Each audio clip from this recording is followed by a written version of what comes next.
Hello అండి, అందరికీ నమస్కారం. మనం కార్తీక మాసం 25 రోజులోకి వచ్చేసేసామండి. అప్పుడే ఈరోజు యొక్క ప్రత్యేకత ఏంటంటే, ఈరోజు డేట్ల ప్రకారం చూసుకుంటే నవంబర్ 15వ తేదీ శనివారం, కార్తీక బహుళ ఏకాదశి. చూడండి, అనుకోకుండా మనకు కూడా అలా సమకూరిందనమాట. మనం ఈ అంబరీషుడు పరమ భాగవతోత్తముడు ప్రతి నెలలో వచ్చేటువంటి ఏకాదశిని విడవకుండా కూడా ఆచరించేటువంటి పరమ భక్తుడు అనమాట. కాబట్టి ఆయన గురించిన కథనే మనం చెప్పుకుంటూ ఉన్నాం. అంటే 24వ అధ్యాయం నుంచి మనం ఆయన యొక్క కథని ప్రారంభించుకున్నాం అనమాట. కాబట్టి అట్లాంటి పవిత్రమైనటువంటి కార్తీక బహుళ ఏకాదశిని ఉత్పన్న ఏకాదశి అని చెప్పి పిలుస్తారనమాట. కాబట్టి ఈ ఏకాదశి రోజున, ఈ కార్తీక బహుళ ఏకాదశి రోజున పరమ భాగవతోత్తముడైనటువంటి విష్ణు భక్తుడైనటువంటి ఆ అంబరీష మహారాజు యొక్క కథను వినడం కూడా మనకి సర్వ శ్రేయోదాయకం, సకల శుభకరం అనమాట. చూడండి, మనకు అనుకోకుండా కూడా అలా కలిసి వచ్చింది అనమాట.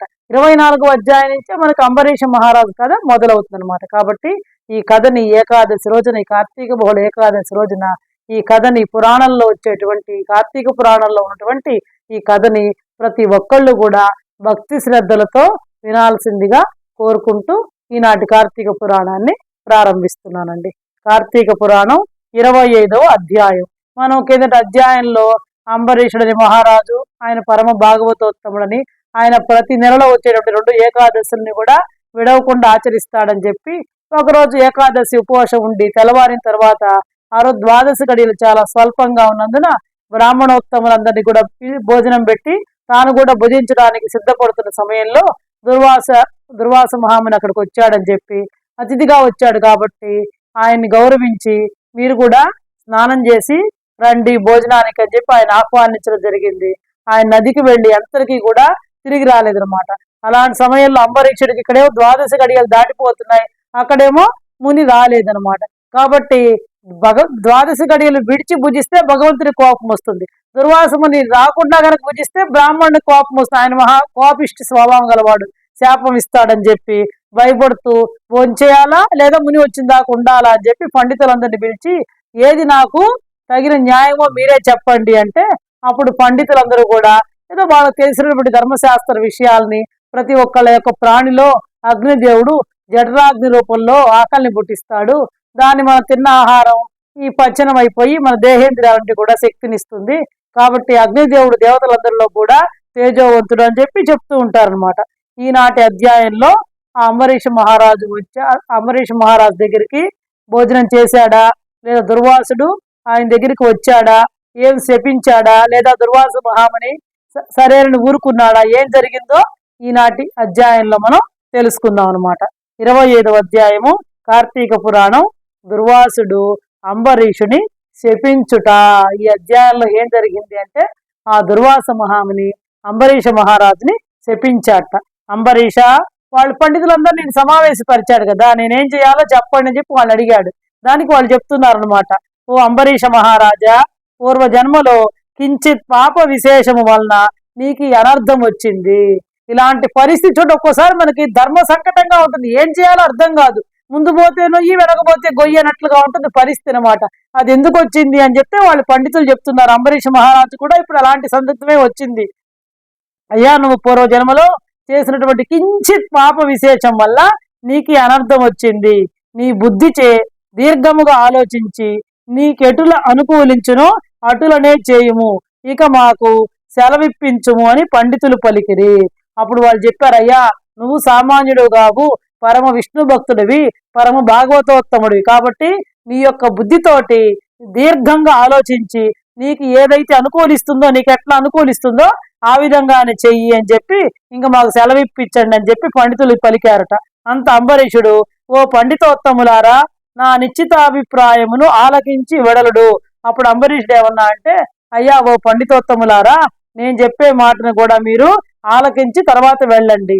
ద్వాదశి నిష్టను విడచుట కన్నా విప్రశాపము అధికమైంది కాదు. ఎందుకంటే ప్రతి నెల కూడా ఈ ద్వాదశి వ్రతాన్ని ఆచరిస్తాను, కాబట్టి ఆ ద్వాదశి గడియల లోపలే భుజించాలన్నమాట. కాబట్టి ఆ ద్వాదశి నిష్టను విడచుట కంటే కూడా ఈ బ్రాహ్మణుల యొక్క శాపం అధికమైందేం కాదు, విప్రశాపం అధికమైంది కాదు.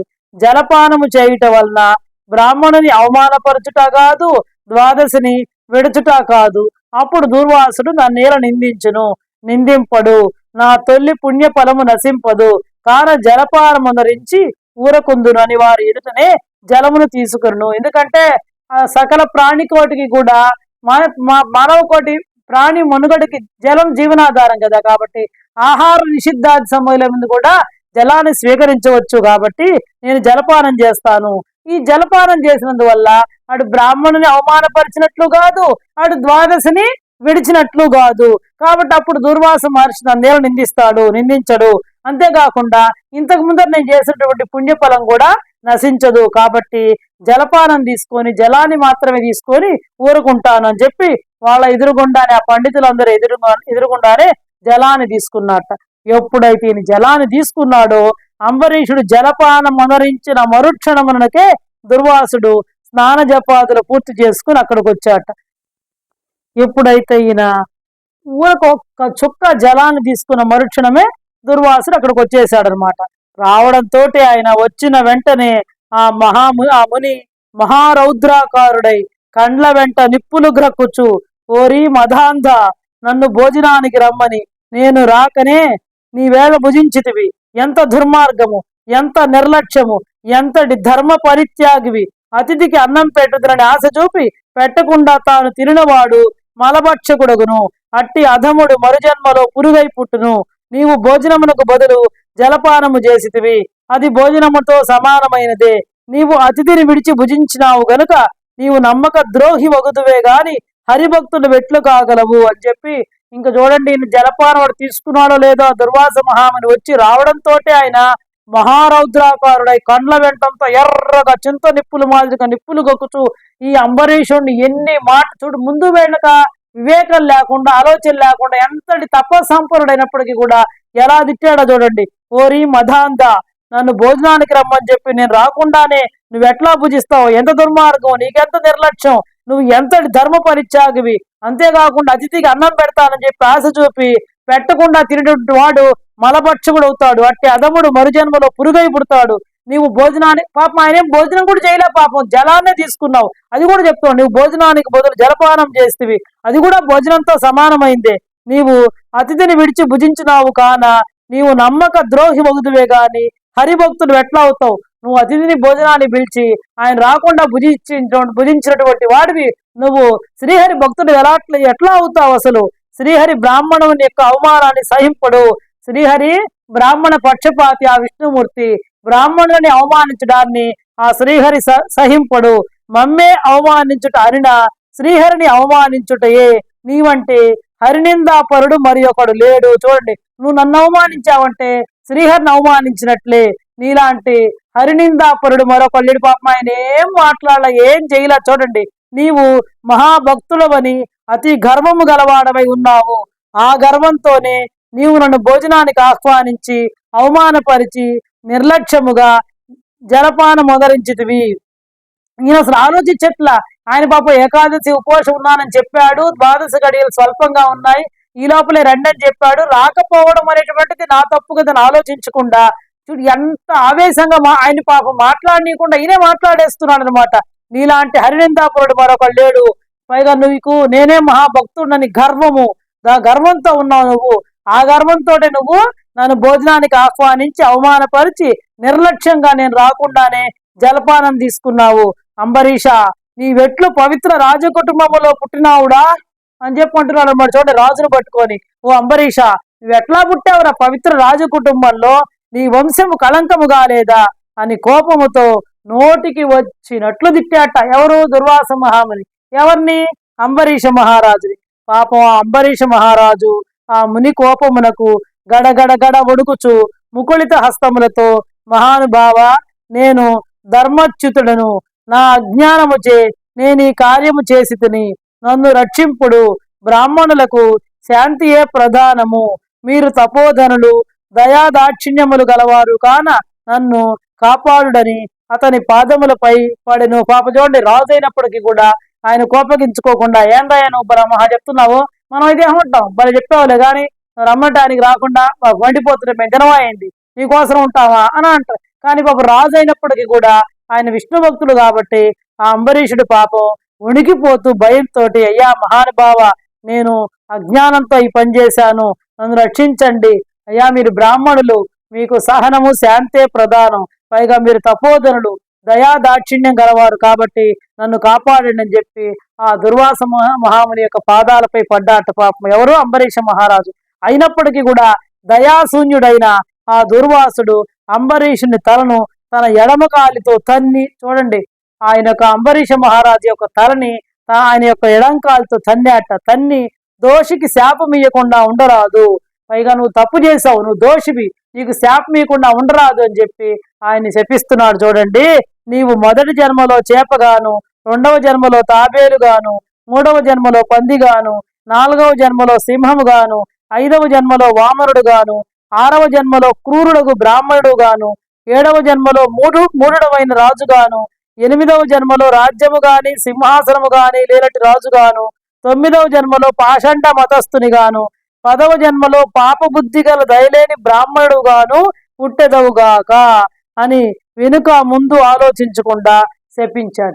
చూడండి, అసలు ఏమన్నా పాపం ఆ అంబరీష మహారాజాన్ని తిట్టినా కూడా ఆయన పాదములపై పడి వేడుకుంటే దయ లేకుండా, బ్రాహ్మణుడు అయినప్పటికీ కూడా శాంతి లేకుండా, ఇంకా పైగా నువ్వు తప్పు చేసి ఆయన ఎడంకాలతో తన్ని నీకు శాపం వేయకుండా ఉండరాదని చెప్పి, నువ్వు మొదటి జన్మలో చేప, రెండవ జన్మలో తాబేలు, మూడవ జన్మలో పంది, నాలుగవ జన్మలో సింహం, ఐదవ జన్మలో వామనుడు, ఆరవ జన్మలో క్రూరుడైన బ్రాహ్మణుడు, ఏడవ జన్మలో మూఢుడైన రాజు, ఎనిమిదవ జన్మలో రాజ్యం గాని సింహాసనం గాని లేనట్టు రాజు, 9వ జన్మలో పాషండ మతస్థునిగా, 10వ జన్మలో పాప బుద్ధిగా దయలేని బ్రాహ్మణుడు గాను పుట్టిదవుగా. కానీ వెనక అసలు దీనివల్ల మంచి చెడ్డ ముందు వెనక ఏం ఆలోచించకుండా శపించేశాట దుర్వాస మహాముని. అయినప్పటికీ కూడా ఇంత శపించినా, ఇన్ని శాపాలు ఇచ్చినా కూడా ఆయనకి ఇంకా కోపం తగ్గలేదుట. ఇంకా నువ్వు కోపము దగ్గరందున మరలా శపించుటకు ఉద్యుక్తుడవుతుండగా శ్రీ మహావిష్ణువు బ్రాహ్మణ శాపం వృధా కాకూడదని తన భక్తునికి ఏ అపాయము కలుగకుండుటకు అంబరీషుని హృదయములో ప్రవేశించి, మునివరా, అటులనే మీ శాపం అనుభవించులని ప్రాధేయపడెను. పాప అంబరీషుడు ఆయన పాదాలపై పడ్డాడు. ఆయన ఎప్పుడైతే ఎడంకాలతో తనినా కూడా ఆయన అసలు స్పృహ లేనటువంటి స్థితిలో ఉన్నాడు అనమాట. భయంతో వణికిపోతూ ఆ శ్రీమన్నారాయణ్ణే సదా ధ్యానిస్తూ అసలు ఆయన ఈ లోకంలో లేడు, బాహ్య స్పర్శలో లేడనమాట.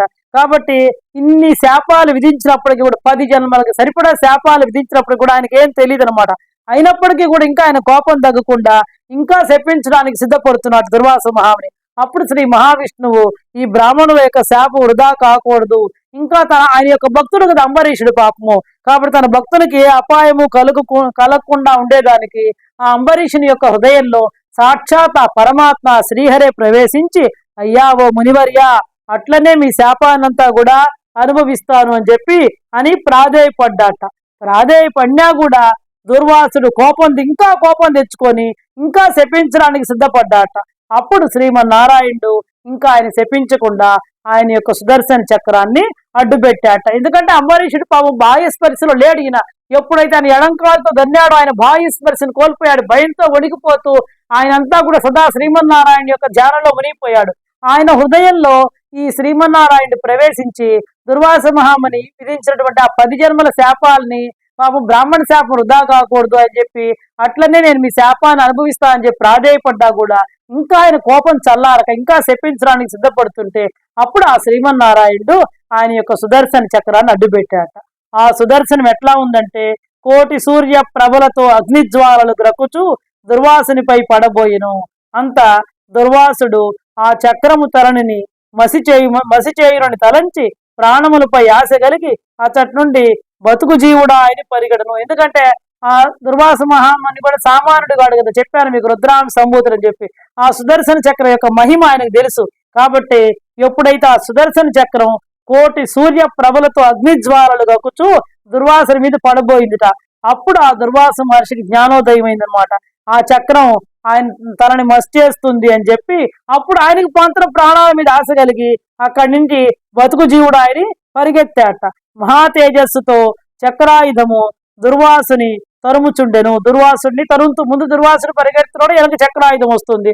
దుర్వాసుడు తనను కాపాడమని భూలోకమున ఉన్న మహామునులను, దేవలోకమున కలిగి దేవేంద్రుని, బ్రహ్మలోకానికి వెళ్లి బ్రహ్మదేవుని, కైలాసానికి వెళ్లి పరమేశ్వరుని ఎంత ప్రార్థించినను వారు సైతము చక్రాయుధం బారి నుండి దుర్వాసుని కాపాడలేకపోయి. ఆయన భూలోకంలో ఉండే ముళ్ళందరం దగ్గర నన్ను కాపాడమని ప్రాధేయపడ్డాట. తర్వాత దేవలోకానికి దేవేంద్రుని ప్రాధేయపడ్డాట. బ్రహ్మలోకానికి వెళ్ళి బ్రహ్మని ప్రాధేయపడ్డాట. కైలాసానికి వెళ్ళి శివుణ్ణి ప్రాధేయపడ్డాట. ఎవరిని ఎంత ప్రాధేయపడ్డా కూడా వాళ్ళెవరు కూడా ఈ సుదర్శన చక్రాయుధం బారి నుండి ఈ దుర్వాస మహాముని కాపాడలేకపోయారట. ఆ తర్వాత ఏం జరిగింది, ఆ తర్వాత దుర్వాసుడు ఏం చేశాడు అనేటువంటి విషయాన్ని మనం తర్వాత అధ్యాయంలో తెలుసుకుందాం. ఈనాటి కార్తీక పురాణం 25వ అధ్యాయము ఇంతటితోటి సమాప్తం.